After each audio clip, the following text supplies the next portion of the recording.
La table en verre s'est brisée en 1000 morceaux avec son coup de poing, des éclats volant dans l'air comme des confettis de rage, coupant le silence de la cuisine et marquant la fin de ma patience éternelle.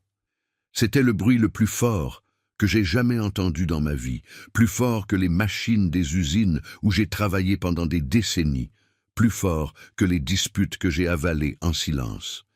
Mon fils, le même que j'ai élevé avec sueur et rêve, a donné ce coup de poing sur la table parce que moi, sans le vouloir, j'ai brûlé la soupe que je préparais pour le dîner. Une erreur stupide, un oubli d'un vieil homme fatigué, mais pour lui, c'était l'étincelle d'une fureur que je n'imaginais pas. Les éclats éparpillés sur le sol reflétaient la lumière de la lampe, comme des morceaux de ma dignité brisée. Et là, au milieu de ce chaos, j'ai décidé que je n'en supporterais plus. C'est mon histoire. J'ai passé toute ma vie à travailler pour mon fils, à lui donner tout ce que je n'ai jamais eu. De la nourriture abondante sur la table, une éducation de qualité dans des écoles que je ne voyais que de loin, un toit sûr au-dessus de la tête, et même des luxes que je n'osais pas rêver quand j'étais jeune. Je pensais qu'il me respecterait quand je serais vieux, fragile, ayant besoin d'un peu d'affection en retour de toutes ces années de dévouement. Mais cette nuit fatidique, pendant le dîner, j'ai commis une erreur innocente. J'ai brûlé la soupe sans le vouloir, distrait par les pensées d'une journée épuisante, et au lieu d'un mot de compréhension, il a explosé. Ce n'était pas seulement un coup de poing sur la table en verre, c'était un coup de poing dans mon âme, devant toute la famille qui regardait choquée sans lever le petit doigt pour me défendre. Je n'ai pas riposté avec des mots ou des gestes. Je me suis simplement levé lentement. Sentant les éclats craquer sous mes pieds, je suis allé dans ma chambre et j'ai commencé à planifier. Vous n'allez pas croire ce que j'ai fait ensuite, mais avant que je vous le raconte, dites-moi d'où vous regardez et quelle heure il est chez vous. Et n'oubliez pas de vous abonner à Les Conseils de Papy pour plus d'histoires réelles comme celle-ci, pleines de leçons qui peuvent changer votre vie. Likez la vidéo si cela vous touche et commentez ci-dessous. Votre soutien me motive à continuer à partager ces vérités. Je ne suis pas né riche. Mon enfance a été tout entière consacrée à la survie, me réveillant avant le lever du soleil pour aider à la petite ferme familiale aux abords de Marseille, où le vent salé de la mer se mélangeait à l'odeur de la terre sèche et de l'effort quotidien. À 12 ans, je portais déjà des blocs de béton sur des chantiers, sentant le poids sur mes épaules jeunes, les mains se calleuxant avant même que je comprenne ce qu'était une vie adulte. J'ai nettoyé des magasins dans le vieux port, balayant la poussière et les rêves des autres. Et plus tard, j'ai enchaîné une série de petits boulots qui me gardaient occupé du matin au soir, sans pause, pour me plaindre ou rêver grand. Je n'ai jamais beaucoup pensé à moi-même. Chaque centime que j'ai gagné, chaque goutte de sueur que j'ai versée était pour construire quelque chose de mieux pour ceux qui viendraient après moi. Quand ma femme a donné naissance à notre unique fils, j'ai fait une promesse silencieuse à moi-même qu'il ne vivrait jamais comme j'ai dû vivre, sans les nuits de faim, sans les hivers froids, sans manteau décent, sans l'incertitude d'un avenir incertain. Je voulais qu'il étudie dans les meilleures écoles à Lyon, qu'il grandisse en sécurité, qu'il marche sur un chemin confortable pendant que je portais le poids derrière lui. Peu importe si mon dos se courbait, si mes genoux cédaient, si je travaillais 2 shifts par jour dans des usines des banlieues de Paris, inhalant la fumée et la fatigue juste pour voir un sourire sur son visage. Tant que mon fils avait de la nourriture sur la table et des chaussures neuves aux pieds, c'était mon devoir. Et je l'accomplissais sans me plaindre, jour après jour, année après année, comme une horloge qui ne s'arrête jamais. Quand il était petit, j'ai acheté son premier uniforme scolaire de mes propres mains calleuses, sautant des repas pendant 1 semaine entière pour pouvoir le payer, rentrant à la maison les yeux fatigués, mais voyant son sourire quand je lui tendais les livres neufs, cela me donnait la force de continuer, me faisait sentir que tout l'effort en valait la peine. J'ai payé les frais de scolarité de son école, même quand ils augmentaient et que les factures s'accumulaient sur ma vieille table en bois, me disant que l'éducation était la clé de son avenir, l'outil que je n'ai jamais eu, mais que je lui donnerais sur un plateau. Alors, je me retenais, je coupais les dépenses personnelles, mais jamais sur lui, jamais je ne refusais une demande qui pouvait l'aider à grandir. Quand il voulait son premier vélo, j'ai vendu ma vieille montre de communion, une relique de ma propre enfance pauvre, pour l'acheter, le voyant pédaler dans la rue avec joie, et cela réchauffait mon cœur plus que n'importe quel confort personnel. Plus tard, quand il a grandi et a voulu sa première voiture, je lui ai donné mes économies accumulées avec des nuits blanches, une Peugeot simple mais fiable, plus précieuse que tout ce que j'ai jamais possédé, mais je m'en fichais, car il était ma fierté et ma joie, et je voulais qu'il se tienne droit devant ses amis, qu'il ne se sente pas honteux parce que son père était pauvre ou limité. Quand il s'est marié, c'est moi qui ai aidé à payer les dépenses du mariage, organisant une fête grandiose que ma femme et moi n'avons jamais eue, vivant modestement dans notre petit appartement à Toulouse, mais voulant que notre fils ait un jour mémorable, un jour où tout le monde le regarderait avec respect et admiration. J'ai même donné de l'argent pour l'apport de sa première maison dans le quartier, lui disant « C'est le début de ta famille, construis-la avec amour et responsabilité. » Mais ce que je n'ai pas dit, c'est que l'argent venait de mes propres économies de retraite, sacrifiées sans hésitation, car je croyais qu'il prendrait soin de moi plus tard, que le cycle d'amour et de gratitude se refermerait naturellement. Je croyais que le sang signifiait loyauté inébranlable, que le respect était automatique entre père et fils, quelque chose qui n'avait pas besoin d'être demandé, mais donné de cœur. J'ai ouvert des comptes joints avec lui au Crédit Agricole, pensant que partager le contrôle le rendrait responsable, que voir son nom à côté du mien le rendrait fier et prudent avec l'argent que j'avais tant sué pour rassembler. Je pensais que cela lui rappellerait que tout ce que j'ai gagné, je l'ai gagné pour lui, pour notre avenir partagé.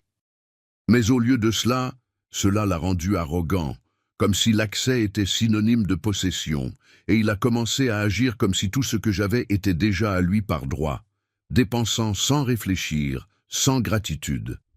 Il a utilisé l'argent librement, achetant des gadgets chers, passant des week-ends à Deauville avec des amis, invitant tout le monde dans des restaurants chics de la rue de Rivoli, vivant une vie de luxe que je n'ai jamais goûtée. Chaque fois que je demandais des nouvelles ou des économies, il disait « Ne t'inquiète pas, mon vieux, je m'en occupe », avec un ton condescendant qui me coupait à l'intérieur, mais je l'avalais, pensant que c'était juste une phase. Il n'a jamais réalisé que ses comptes étaient encore légalement les miens, que son nom était là par générosité, non par héritage, et il pensait que ma générosité était sa propriété absolue, quelque chose qu'il méritait sans effort. Toute ma vie, j'ai travaillé sans relâche. Toute ma vie, j'ai donné et cru que mon fils me traiterait avec dignité quand je vieillirais et deviendrais fragile, ayant besoin d'un épaule amical au lieu d'un poing serré. Je pensais qu'il dirait « Papa, tu en as assez fait.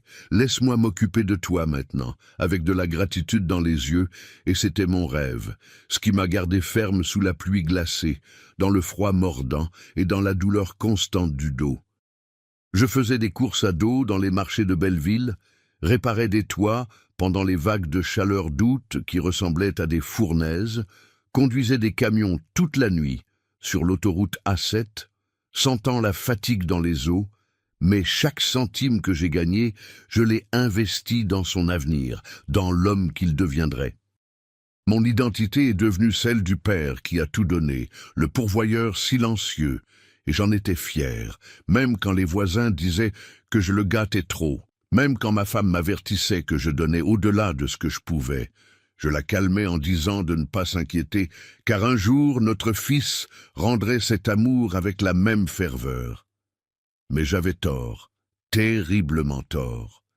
Ce que je pensais être de l'amour inconditionnel était pour lui un sentiment de droit absolu, quelque chose qu'il consommait sans penser au coût humain derrière. Ce que je pensais être de la fierté paternelle s'est transformé en arrogance filiale, et ce que je voyais comme une famille unie s'est transformé en humiliation quotidienne, en une prison d'ingratitude que j'ai construite de mes propres mains. En regardant en arrière maintenant, je vois clairement, avec la clarté que seul le temps et la douleur apportent. Chaque sacrifice que j'ai fait ne lui a appris qu'à accepter plus, à exiger sans donner en retour, comme si le monde lui devait tout simplement parce qu'il existait. Chaque cadeau que je donnais ne faisait que le faire désirer le suivant, sans un mot de merci sincère, sans un geste de reconnaissance. Mon rôle de père s'est transformé en celui d'un serviteur invisible, et j'étais trop aveugle pour le voir jusqu'à ce qu'il soit trop tard, jusqu'à ce que les signes de manque de respect s'accumulent comme de la poussière dans un coin oublié. Pourtant, dans ces jours-là, avant la nuit où il a donné un coup de poing sur la table en verre parce que j'ai brûlé la soupe sans le vouloir, je croyais encore qu'il changerait, que si je montrais plus de patience, il apprendrait la valeur du respect. Je pensais encore que si je restais silencieux, il se souviendrait de l'homme qui lui avait tout donné, du père qui sautait des repas pour qu'il mange, qui vendait des reliques pour qu'il sourie. J'avais tort, et les signes de manque de respect ont commencé petits, presque invisibles, mais ils sont devenus plus forts avec le temps, comme une fissure dans une vitre qui s'étend jusqu'à tout briser.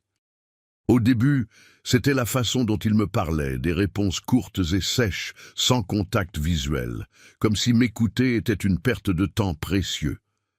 J'avais l'habitude de m'asseoir dans le salon et d'essayer de lui raconter des histoires sur mes difficultés quand j'étais jeune, sur les jours où je portais des poids impossibles, juste pour survivre, mais il levait les yeux au ciel et disait « Oui, je sais que tu as travaillé dur. Tu l'as dit 1000 fois. » avec un ton d'ennui qui me faisait me sentir petit, insignifiant. Il ne voyait pas cela comme de la sagesse partagée, comme des leçons de vie pour le guider. Il voyait cela comme quelque chose d'ennuyeux, répétitif, un désagrément dans sa routine agitée. Je pensais que c'était peut-être juste la jeunesse, la pression du travail ou le stress de la vie adulte. Alors je l'excusais, avalant l'orgueil comme si c'était un médicament amer. Mais petit à petit, il est devenu clair qu'il ne me voyait plus comme un père, comme le pilier de la famille, mais comme un fardeau, un poids mort qu'il portait par obligation, non par amour. Chaque fois que je demandais de l'aide pour de petites choses, comme aller à la pharmacie pour prendre mes médicaments ou me conduire chez le médecin pour vérifier mes genoux douloureux, il soupirait bruyamment, levait les yeux au ciel et agissait comme si je gâchais toute sa journée, comme si le temps passé avec moi était un vol de son agenda précieux. Si je demandais à être conduit à la clinique, il se plaignait du prix de l'essence, de la circulation, du temps perdu, comme si l'homme qui avait payé pour sa première voiture le exploitait maintenant, suçant des ressources qu'il considérait comme les siennes seules. La nourriture de la maison, à laquelle je contribuais encore avec ma modeste retraite, est soudain devenue un sujet de plainte constante, lui disant des choses comme « Tu as vraiment besoin de manger autant ? Cette soupe que tu brûles coûte plus cher que le goûter des enfants », coupant profondément parce que cela me rappelait les nuits où je restais affamé pour qu'il puisse manger à sa faim, pour qu'il grandisse fort et en santé. Maintenant, le même fils que j'ai nourri de mes mains comptait chaque grain de riz que je mettais dans mon assiette, comme si j'étais un intrus à sa table. Mes factures médicales sont devenues son arme favorite pour m'attaquer. Si je demandais qu'il paie une ordonnance quand j'étais à court d'argent, il murmurait « Tu as de la chance que je te laisse rester ici, mangeant de ma nourriture ». Ignorant que la maison où il vivait avait été construite avec ma sueur, mon dos douloureux de tant de travail, mon argent investi dans des briques, du ciment et des rêves que j'ai rêvés pour lui. Je voulais lui rappeler tout cela, crier la vérité, mais je restais silencieux, pensant que discuter avec mon propre sang ne ferait que l'éloigner plus, que le temps guérirait les blessures. Il aimait se vanter auprès des voisins et des parents qu'il prenait soin de son vieux père, parlant fort de comment je vivais dans sa maison, comment il payait pour moi, comme si j'étais un cas de charité, un poids qu'il portait avec noblesse. Je ne l'ai jamais corrigé en public, même si la vérité était différente, parce que je ne voulais pas que des étrangers voient les fissures dans notre famille, les fentes qui s'ouvraient comme des abîmes. Mais à l'intérieur, je m'effondrais, morceau par morceau, sentant le poids de l'ingratitude comme une ancre dans la poitrine. Sa femme suivait son exemple, me parlant comme si j'étais un invité qui avait abusé de l'hospitalité, éteignant la télévision si je restais trop longtemps dans le salon, disant qu'elle avait besoin de silence pour penser, ou faisant une grimace si je laissais mes chaussures près de la porte, me traitant de négligent comme si j'étais un enfant désordonné. Une fois, quand j'ai toussé la nuit à cause d'une grippe simple, elle a crié de sa chambre « Les personnes âgées devraient être en maison de retraite, pas déranger toute la maison avec des bruits. » Et mon fils a tout entendu et ne m'a pas défendu, se contentant de rire doucement, comme si c'était une blague inoffensive. C'était le moment où j'ai réalisé que le respect avait complètement disparu, évaporé comme de la fumée, ne laissant que le vide. Il a commencé à se moquer de mes petits besoins, imitant mes gémissements quand je m'asseyais à cause de mes genoux faibles, faisant des blagues devant ses amis, gémissant fort et tenant son dos comme une plaisanterie cruelle. Et tout le monde riait, sauf moi, qui restais assis en silence, me sentant plus petit chaque jour, comme si je rétrécissais sous le poids de l'humiliation. Je me demandais si c'était cela que j'avais élevé, si c'était le garçon que j'avais porté sur mes épaules dans des rues poussiéreuses, le fils que j'avais protégé de tous les maux du monde. Mais il n'y avait pas de réponse qui pouvait donner un sens à cela, seulement la douleur sourde d'une trahison qui grandissait comme une mauvaise herbe. L'arrogance n'a fait qu'empirer avec le temps, comme une boule de neige roulant en bas d'une colline, gagnant de la vitesse et de la taille. Quand j'essayais de lui rappeler les sacrifices que j'avais faits, les nuits sans sommeil, les années de travail ardu, il m'interrompait et disait « Arrête de vivre dans le passé, tu as fait ce que tu devais faire.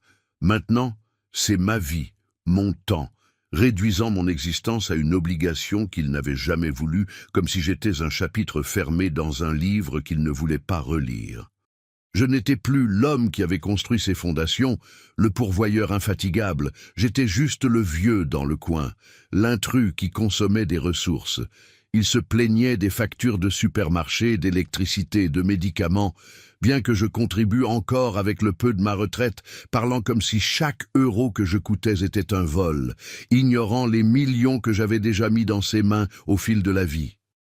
Parfois, il disait « Tu as de la chance que je ne te fasse pas payer un loyer pour cette chambre », et je voulais crier en retour « Tu vis gratuitement dans la maison que j'ai construite avec ma sueur », mais j'avalais les mots, utilisant le silence comme bouclier, pensant que la patience était de la force, qu'elle guérirait le manque de respect. Mais la patience ne faisait qu'alimenter son sentiment de droit, le rendant plus audacieux, plus cruel.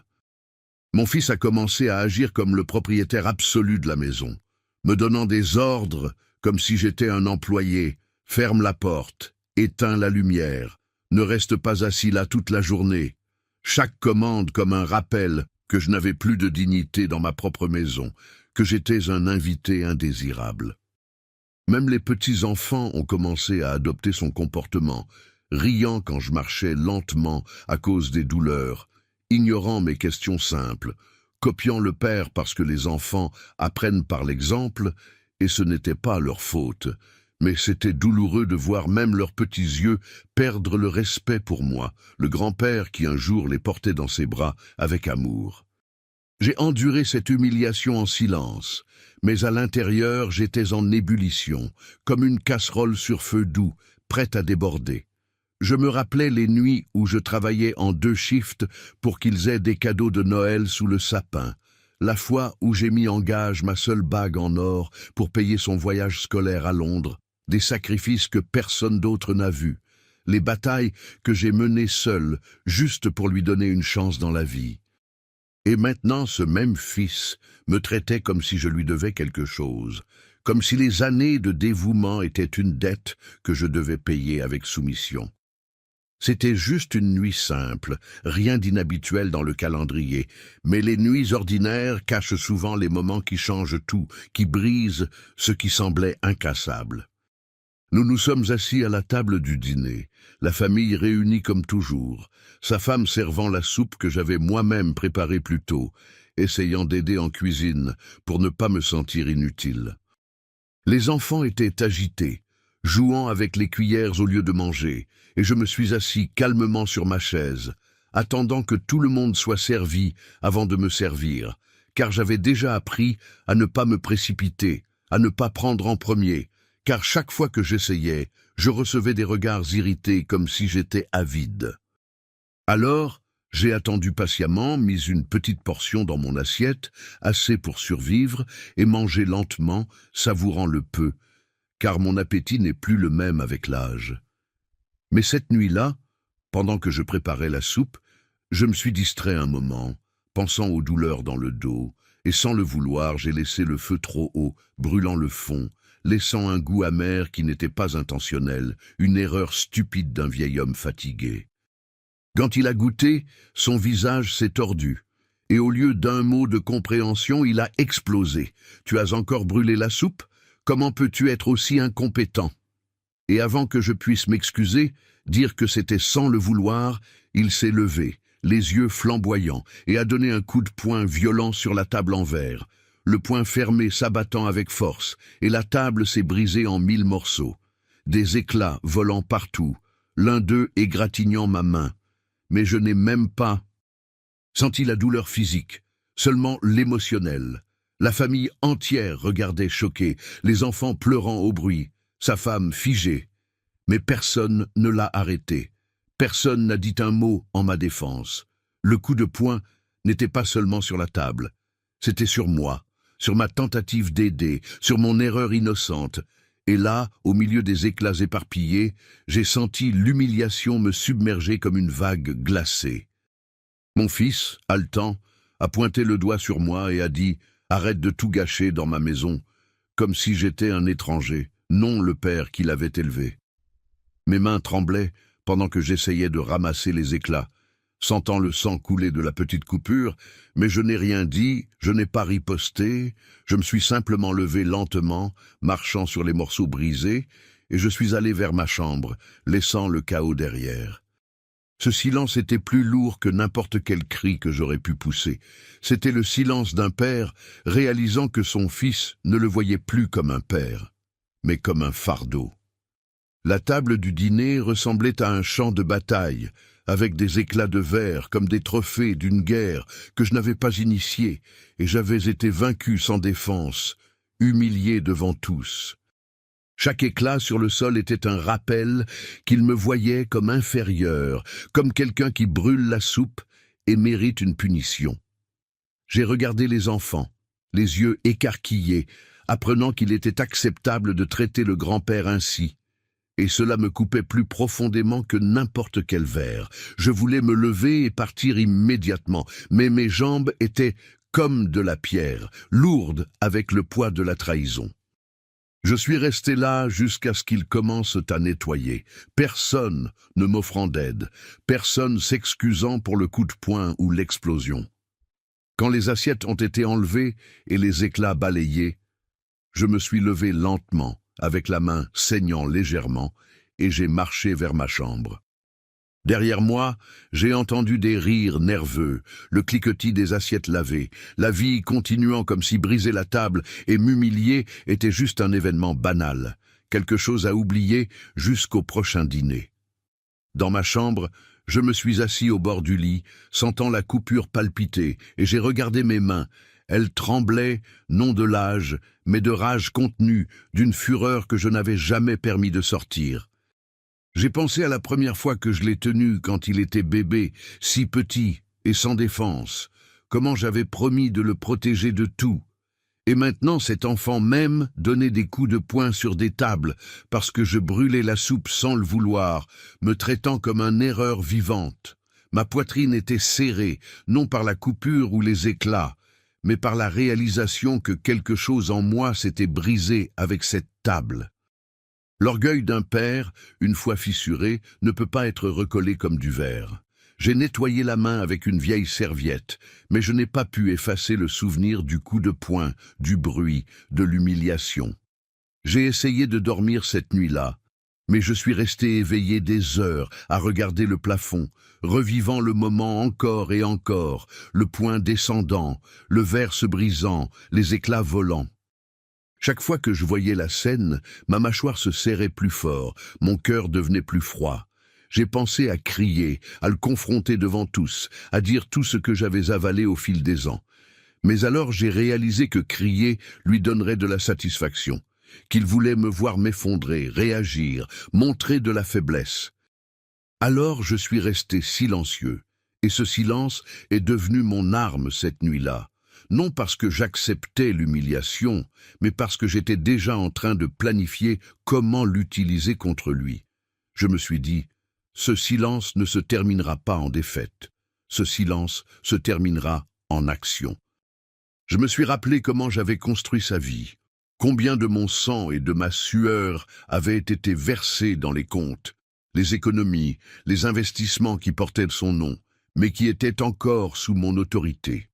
Il a donné un coup de poing sur la table, comme si je n'étais rien, mais en réalité, tout ce qu'il avait était à moi, et je pouvais tout reprendre.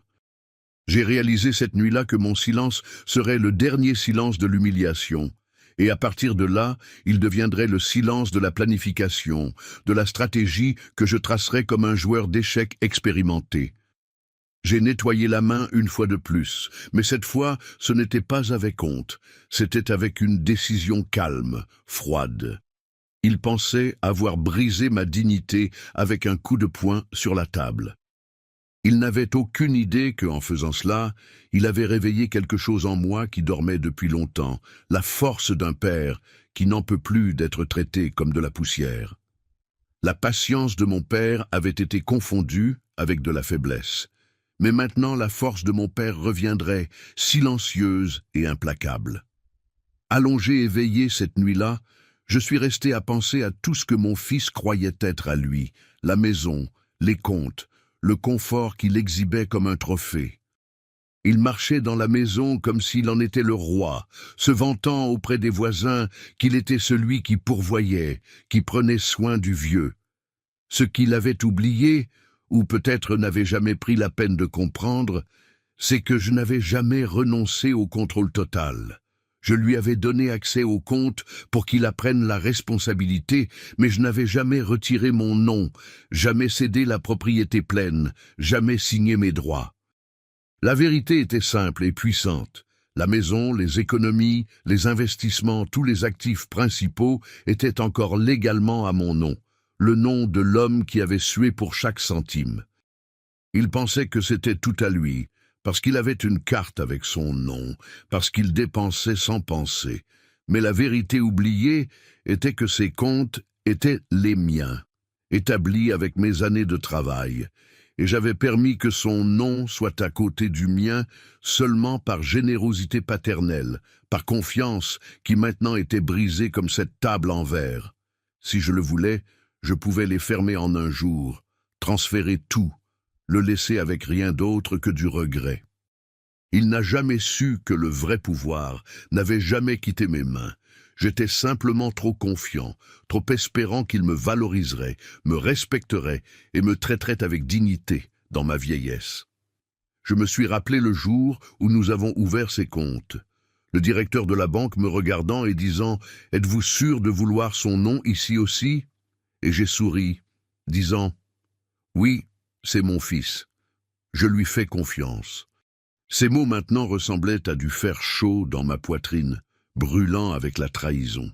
Maintenant que la confiance avait été payée avec un coup de poing sur la table pour une soupe brûlée sans le vouloir, cette confiance s'est transformée en humiliation, mais aussi en mon bouclier, car pendant qu'il pensait avoir humilié un vieil homme sans défense, la vérité était que je contrôlais encore tous les fils de sa vie financière, tous les piliers qui soutenaient son arrogance. Je n'avais simplement jamais eu besoin de tirer ses fils avant, mais maintenant, avec les éclats encore frais dans la mémoire, je tirerai, un par un, jusqu'à ce qu'ils sentent le sol trembler sous ses pieds.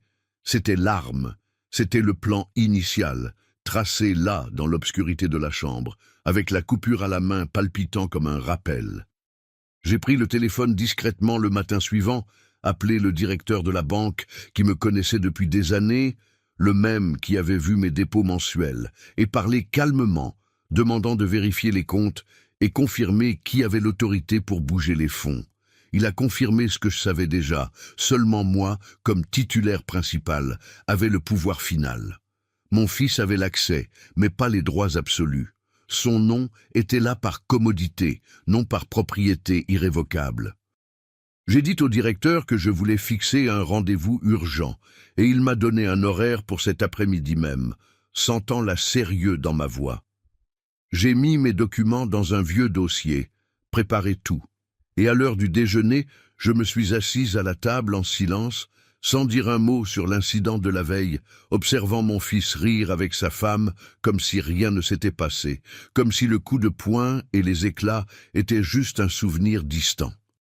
Il ne savait pas que le soir sa vie commencerait à s'effondrer, pièce par pièce. Je ne l'ai pas confronté, je n'ai pas discuté de la table brisée ou de la soupe brûlée. Je suis resté silencieux parce que la vraie bataille ne serait pas livrée avec des mots ou des points, elle serait livrée avec des signatures, des transferts et des décisions froides. L'après-midi, je suis allé à la banque, le cœur battant ferme, mais l'esprit clair. Le directeur m'a salué respectueusement, m'a conduit dans une salle privée, et je lui ai dit ce que je voulais, sans détour, transférer tous les comptes vers un nouveau compte privé, seulement à mon nom, sans accès partagé, sans signature jointe, rien, complètement à moi, comme cela aurait toujours dû être. Il a semblé surpris, a demandé si j'étais sûr, mais a hoché la tête quand j'ai expliqué brièvement que c'était une question de famille, de protection. « C'est votre droit absolu, a-t-il dit, et j'ai signé les formulaires, page après page, ligne par ligne, effaçant mon fils du monde financier qu'il considérait comme son royaume personnel. Au moment où je suis sorti de ce bureau, les euros ont été transférés vers un compte qu'il ne toucherait jamais, son nom a été supprimé, sa carte d'accès annulée, l'argent qu'il vantait, les économies qu'il exhibait, l'avenir qu'il croyait sécurisé. Tout a disparu en l'espace d'un après-midi, comme de la fumée dans le vent. Je suis sorti de cette banque, me sentant plus léger que je ne l'avais été depuis des années, comme si les éclats de la table brisée avaient été balayés de mon âme. Mon humiliation n'était plus une plaie ouverte, c'était un dossier fermé, une page tournée. Je l'avais mis en action, le plan fonctionnait, mais je n'avais pas fini, car transférer l'argent n'était que le début. J'avais besoin de plus, d'une sortie complète, d'une disparition qui le laisserait sans sol. Ce soir-là, quand je suis rentré à la maison, il était assis sur le canapé, regardant la TV, riant avec sa femme, sans remarquer le changement dans mon expression, sans imaginer que j'avais retiré les fondations de sa vie. Je me suis assis en silence, bu un verre d'eau lentement, et suis resté tranquille. Je n'ai pas dit un mot parce que le plan n'était pas une confrontation bruyante, c'était de voir son arrogance s'effondrer d'elle-même, comme la table qu'il avait brisée. Je suis allé dans ma chambre et rangé quelques vêtements dans une vieille valise, pris mon passeport, mes médicaments, mes documents personnels et réservé un billet en ligne, un billet aller simple pour l'étranger, un endroit distant où je pourrais recommencer sans regard jugeant. Il ne s'attendait pas à cela, n'imaginait pas que le père qu'il avait humilié avec un coup de poing sur la table pour une soupe brûlée sans le vouloir serait capable de disparaître, emportant tout avec lui. J'ai regardé autour de la chambre pour la dernière fois et n'ai pas senti de tristesse. Ce n'était plus ma maison, c'était ma prison, et j'étais sur le point de m'en libérer.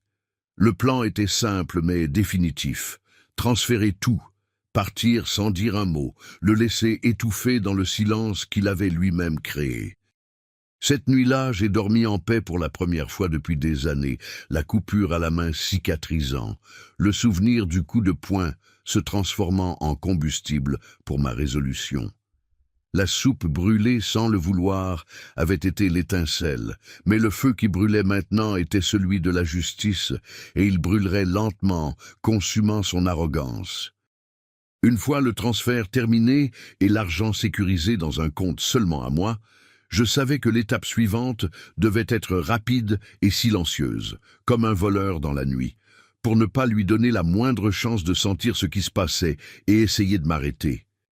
S'il captait le moindre signe, le moindre odeur de changement, il essaierait de me confronter, discuter, peut-être même utiliser la force ou la manipulation émotionnelle pour me garder là, comme un prisonnier de son ingratitude. Je n'allais pas laisser cela arriver, pas après le coup de poing sur la table, des éclats qui résonnaient encore dans mon esprit. Alors je me suis déplacé soigneusement, comme un homme se préparant pour un voyage que personne d'autre ne devrait savoir, un voyage de libération. J'ai pris ma vieille valise, la même que j'utilisais des années auparavant quand je voyageais pour le travail sur des routes poussiéreuses, et ai commencé à faire mes bagages lentement, dans l'obscurité de la chambre, pour ne pas attirer l'attention. Je n'ai pas pris beaucoup, juste l'essentiel, car je ne voulais pas de poids. Je voulais une liberté légère comme l'air. Quelques changes de vêtements simples, mon passeport usé par les voyages anciens, mes médicaments pour les genoux et le cœur, mes documents personnels qui prouvaient mon identité et mes droits, et quelques photos anciennes que je voulais garder, des souvenirs de temps meilleurs quand il était petit et me regardait avec admiration. Tout le reste, je l'ai laissé derrière, comme des reliques d'une vie qui ne m'appartenait plus. J'ai plié les vêtements avec soin, mis les papiers dans une poche cachée de la valise, les fermés avec un clic doux, et me suis assis sur le lit un moment, regardant la chambre qui avait été la mienne, mais qui n'avait jamais vraiment semblé mienne, un espace étroit où je me sentais un intrus. Elle aurait dû être mon refuge dans la vieillesse, un lieu de paix après des années de sacrifice, mais elle était devenue une cage de manque de respect, avec des barres faites de regards froids et de mots coupants. Je n'ai pas senti de tristesse à la laisser derrière. En fait, j'ai senti du soulagement, comme si un fardeau lourd était enlevé de mes épaules. J'ai vérifié mon téléphone discrètement, confirmé la réservation que j'avais faite la nuit précédente. Un billet aller simple pour l'étranger, pour une ville côtière en Espagne, où la mer Méditerranée léchait les plages et personne ne me connaîtrait, où je pourrais vivre en paix, sans interférence, sans le poids de la famille qui m'avait trahi. J'ai organisé le vol pour 2 jours plus tard. Assez de temps pour préparer les détails finaux, mais pas assez pour que quelqu'un remarque le changement dans l'air, l'odeur du départ. Pendant ces 2 jours, j'ai maintenu mon comportement normal, comme si rien n'avait changé, comme si le coup de poing sur la table était juste un souvenir distant. Je mangeais en silence à la nouvelle table qu'ils avaient achetée à la hâte, m'asseyais dans mon coin du salon quand nécessaire et restais hors de leur chemin, évitant les conversations qui pourraient révéler mon plan. Mon fils se moquait encore de moi pour être silencieux, disant « Le vieux n'a plus rien à dire après avoir brûlé la soupe », avec un rire sarcastique, et je souriais intérieurement parce qu'il n'avait aucune idée que bientôt il aurait tout à dire et plus rien à tenir, plus rien à dépenser. J'ai retiré de petites sommes d'argent de la nouvelle compte, réparties sur différentes agences pour éviter les soupçons, jusqu'à ce que j'en ai assez pour emporter avec moi, pour les premiers mois dans la nouvelle vie. J'ai contacté mon avocat par email, un homme de confiance qui m'avait aidé avec les papiers de la maison des années auparavant, lui disant de préparer une lettre scellée à livrer à mon fils après mon départ, une lettre qui expliquerait tout sans révéler mon emplacement. J'ai demandé de ne pas mentionner où j'étais allé, juste de confirmer que ma décision était finale et irrévocable. L'avocat a accepté sans question, et j'ai fait confiance qu'il le ferait avec discrétion. La dernière nuit, je n'ai presque pas dormi. Je suis resté éveillé écoutant les craquements de la maison, les rires distants de la télévision dans l'autre chambre, et j'ai senti une calme étrange s'installer dans ma poitrine, une paix que je n'avais pas sentie depuis des décennies. Je savais que ce serait la dernière nuit où j'entendrais ces sons familiers, la dernière fois que le plafond au-dessus de ma tête serait le même. À l'aube, je me suis habillé lentement, avec des vêtements simples et confortables, et chargé ma valise légère, et suis sorti de la maison sans dire un mot, marchant doucement sur le sol pour ne réveiller personne. Personne n'a remarqué que j'étais parti. Mon fils dormait profondément, sa femme ronflait à côté, les enfants perdus dans leurs rêves innocents. Je suis sorti dans l'air frais du matin, sentant la rosée sur le visage, et pour la première fois depuis des années, je me suis senti marcher comme un homme libre, sans chaînes invisibles me tirant en arrière. J'ai appelé un taxi dans la rue calme et suis allé directement à l'aéroport Charles de Gaulle, le voyage long mais tranquille, sans regards en arrière, seulement en avant, voyant la ville disparaître dans la distance, sachant que je disparaissais de leur vie pour toujours. Abonnez-vous à les conseils de Papy pour plus d'histoires comme celle-ci, pleines de leçons réelles sur la famille et la résilience. Dites-moi dans les commentaires d'où vous regardez et quelle heure il est chez vous. Pensez-vous que j'ai fait la bonne chose? Likez la vidéo si cela vous inspire et votre soutien est très important pour moi, cela me motive à continuer. À l'aéroport, j'ai passé les formalités avec calme et enregistré ma valise modeste et montré mon passeport avec des mains fermes et ai attendu à la porte d'embarquement, assis parmi des familles animées, des couples en lune de miel, des voyageurs courant pour des vacances rêvées. Mais je restais silencieux, un homme qui ne partait pas pour le plaisir ou le loisir, mais pour la justice, pour une nouvelle chance que je méritais après des années de sacrifices non reconnus. Quand mon embarquement a été appelé, je suis entré dans le tunnel avec des pas fermes. Me suis assis à mon siège près de la fenêtre et attaché ma ceinture de sécurité et ai regardé par la petite vitre pendant que l'avion commençait à se déplacer sur la piste, gagnant de la vitesse. Quand il a décollé du sol, j'ai senti la dernière chaîne se rompre, le dernier lien avec cette vie d'humiliation se défaisant dans l'air. J'étais parti, libre comme un oiseau qui s'échappe de la cage. Mon fils se réveillerait et ne trouverait rien, aucun père à humilier, aucun argent à dépenser, aucun fondement pour son arrogance. J'imaginais son visage quand il essaierait d'utiliser la carte et la verrait refusée, quand il appellerait la banque et entendrait que tout avait disparu. J'imaginais la panique dans sa voix en courant dans la maison, me cherchant, seulement pour trouver ma chambre vide, mes choses disparues, et le silence résonnant comme un jugement. C'était ma disparition, non bruyante, non violente, mais complète et définitive, une vengeance silencieuse qui parlait plus fort que n'importe quel coup de poing sur la table. Je suis parti sans laisser de traces, sans adresse de réexpédition, sans le moindre indice, m'effaçant de son monde de la même façon qu'il avait essayé d'effacer ma dignité avec ce geste de rage pour une soupe brûlée sans le vouloir. Pendant que l'avion volait à travers les nuages blancs et duveteux, je me suis adossé au siège et ai fermé les yeux, sentant une paix profonde s'installer. Je ne me sentais plus humilié. Je n'étais plus le vieux ridiculisé dans la cuisine, le père qui brûle la soupe et mérite une punition. J'étais un homme qui avait récupéré ce qui était sien par droit, qui avait retourné le jeu avec intelligence et patience, disparaissant avant que quiconque puisse m'arrêter. C'était le début de ma nouvelle vie, loin de l'ingratitude, et la fin de la sienne, ou du moins du monde qu'il avait construit sur mon dos. Le matin où j'ai disparu, mon fils s'est réveillé comme si c'était juste un jour ordinaire, s'étirant dans le lit, bâillant, entrant dans la cuisine pour préparer le café, ouvrant le frigo et commençant à parler fort avec sa femme de quelques factures qu'il prévoyait de payer et des plans qu'il avait pour le week-end. Peut-être une sortie avec des amis ou un achat impulsif.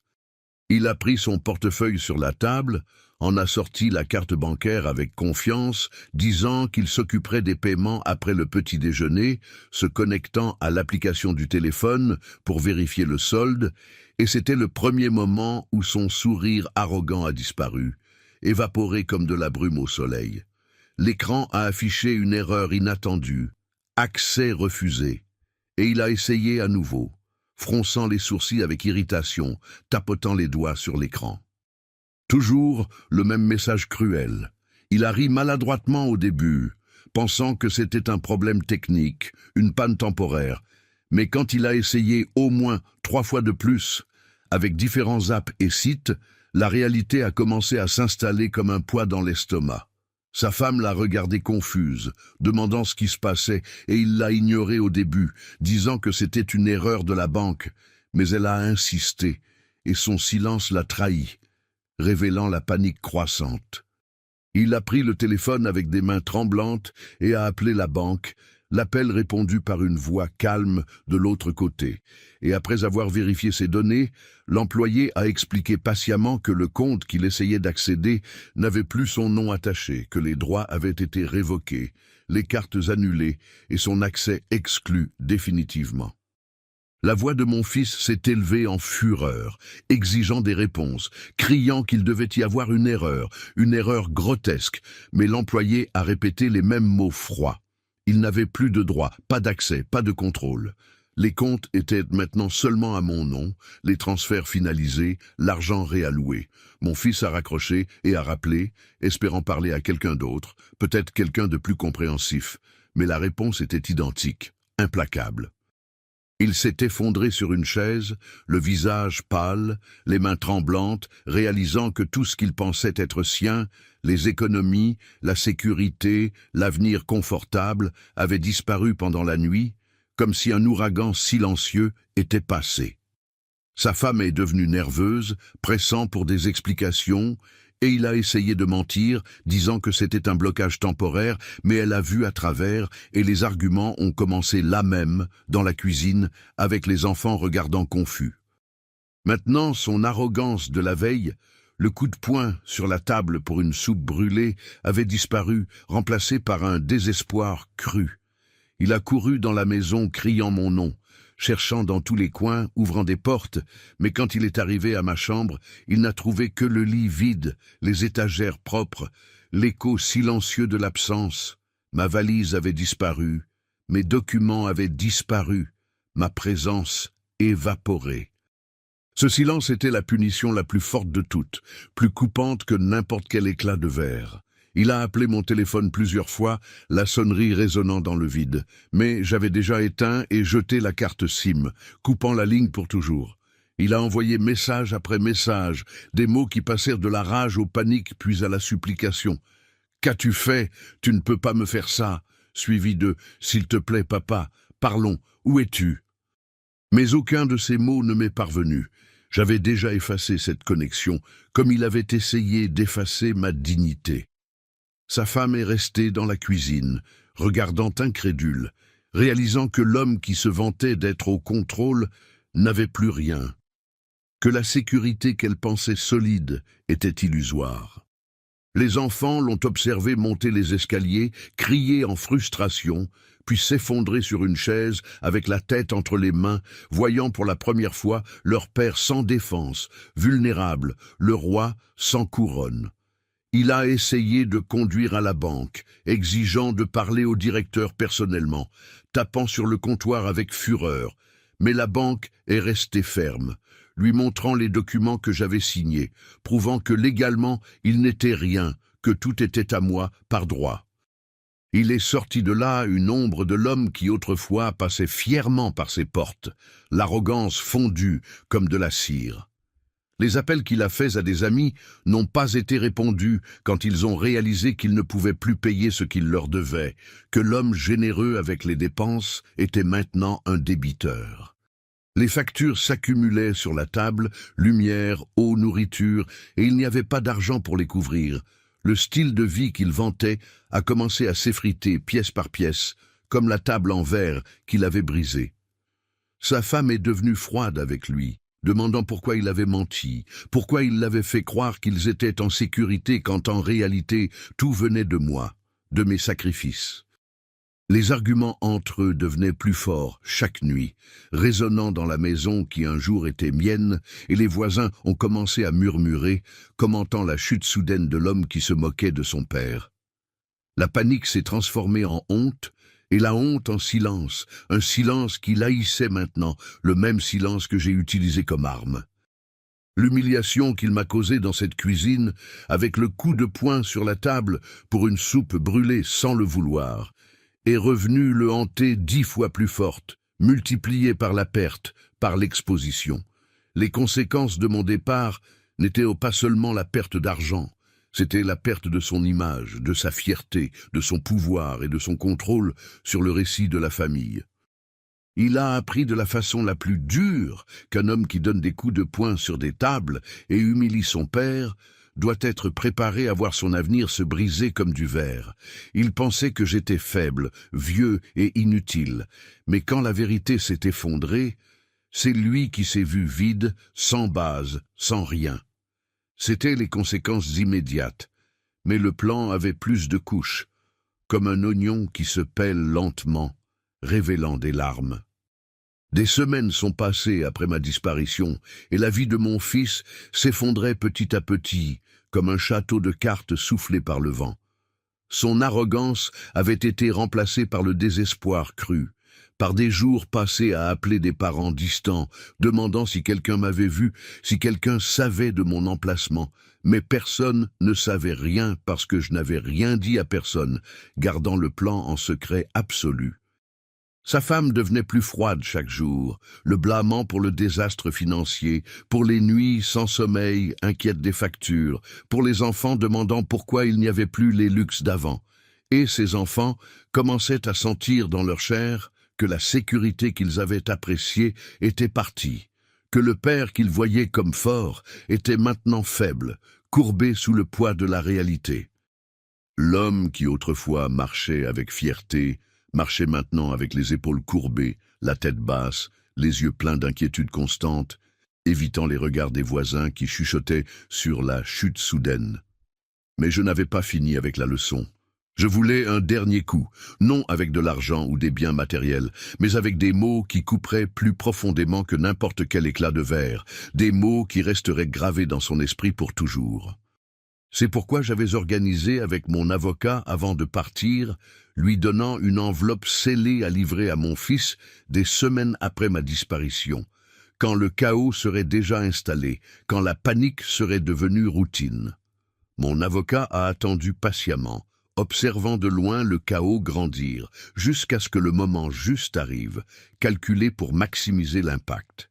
Puis un après-midi pluvieux, pendant que mon fils était assis dans le salon, entouré de factures impayées empilées sur la nouvelle table, sa femme furieuse dans la chambre discutant au téléphone avec des créanciers, et les enfants en silence jouant au sol avec des jouets vieux, il y a eu un coup ferme à la porte. Il a ouvert, épuisé, et a trouvé l'avocat debout là, avec une enveloppe simple à la main, le visage sérieux. Mon fils a semblé confus, a demandé ce que c'était, et l'avocat a dit simplement « C'est à propos de votre père ». Il m'a demandé de livrer cela personnellement. Les mains de mon fils tremblaient pendant qu'il ouvrait l'enveloppe, le papier se déchirant avec un son qui faisait écho au bris de la table. La lettre à l'intérieur était courte, juste 2 phrases écrites de ma main ferme, malgré l'âge. Tu as donné un coup de poing sur la table parce que j'ai brûlé la soupe sans le vouloir. J'ai brisé l'avenir que tu pensais être tien. C'était tout. Sans signature, sans adresse de retour, sans explication longue, juste le résultat final, la vérité nue et crue. Mon fils a lu les mots plusieurs fois, le visage changeant de la rage à l'incrédulité, puis à une tristesse profonde qu'il n'avait jamais montrée avant. Sa femme s'est approchée, a lu aussi, et est partie sans dire un mot, le laissant seul avec le poids de ses lignes. Le silence dans la chambre était plus lourd que tout ce qu'il avait jamais senti, un silence qui l'étouffait. Il a réalisé à ce moment que ce n'était pas une erreur passagère, pas une punition temporaire, mais la conséquence permanente de ses actions, des années de manque de respect, culminant dans le coup de poing sur la table. Il a essayé de rappeler l'avocat courant à la porte, exigeant de savoir où j'étais, suppliant pour plus d'informations, mais l'avocat a simplement répété ce que j'avais instruit. Votre père a pris sa décision. C'est tout ce que vous avez besoin de savoir. Mon fils a crié, supplié, menacé avec une voix tremblante, mais rien n'y a fait. L'avocat est parti calmement, le laissant là, tenant le papier qui avait mis fin à son monde. Cette petite note était plus puissante que n'importe quelle confrontation bruyante, plus coupante que les éclats de la table.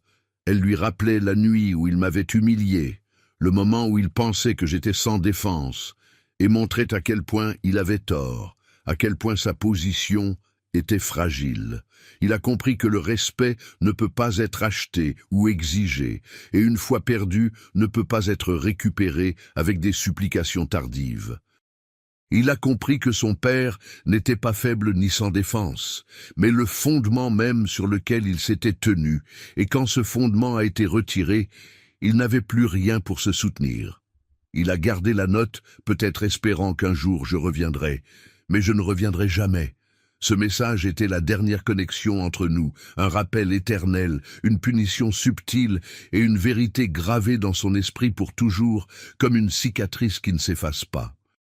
Après avoir envoyé ce message final par l'avocat, j'ai fermé le dernier chapitre de ma vie avec mon fils, tournant la page vers un nouveau commencement sans remords.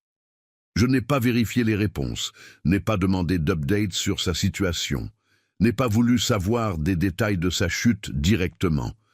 Ma vengeance n'était pas de le voir pleurer ou supplier, c'était de savoir qu'il comprendrait la leçon, qu'il avait détruit le pont même qu'il avait porté à travers la vie, et maintenant, il devrait nager seul dans les eaux froides de la réalité.